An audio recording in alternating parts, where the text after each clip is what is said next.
we're going to talk about the German short rows. And so you can see that it's hardly noticeable. We have several capes that we use the method of wrap and turn. And it just leaves a little gap between one stitch and the other. You can tell where it was done, and here you don't. See, so let's do this. So you're going to work up to the stitch where you want to turn. So let's make believe that I want more or less halfway. You count the stitches on your pattern. So let's make believe I want to turn on this one. So what I want to do is turn and slip this stitch purlwise and pull at the stitch. So now you have like two strands there, and then you bring the yarn to the front because you need to purl back. So let me show you what you're going to do when you get to that spot. So now you're going to work your knit, and you can do your short rows wherever you wish.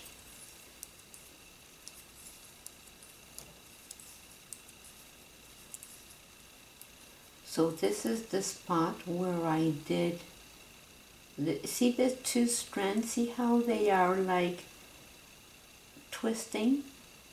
So you pick up the two strands and knit them, and then you keep working.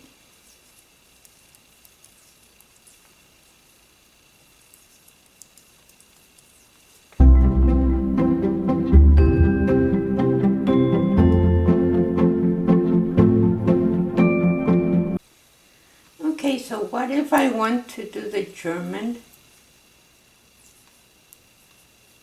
short row purlwise? So, okay, so let's make believe this is where I want to do that. So I purled to the spot where I want to do that and turn.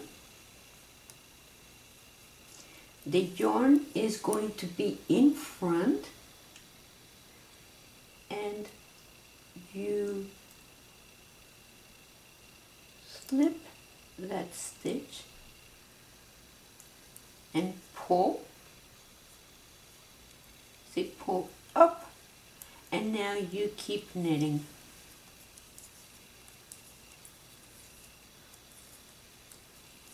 And then on the way back, what you're going to do is purl them together. So let's see, this is where it is, see it? So pick up the two strands where they cross and purl them, and then keep working. So this is very interesting, very nice, because it really gives you a very neat work. So let me show you how they look.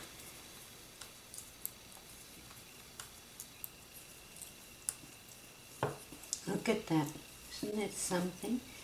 You can hardly notice where it was done on knitwise or purlwise. Let me show you.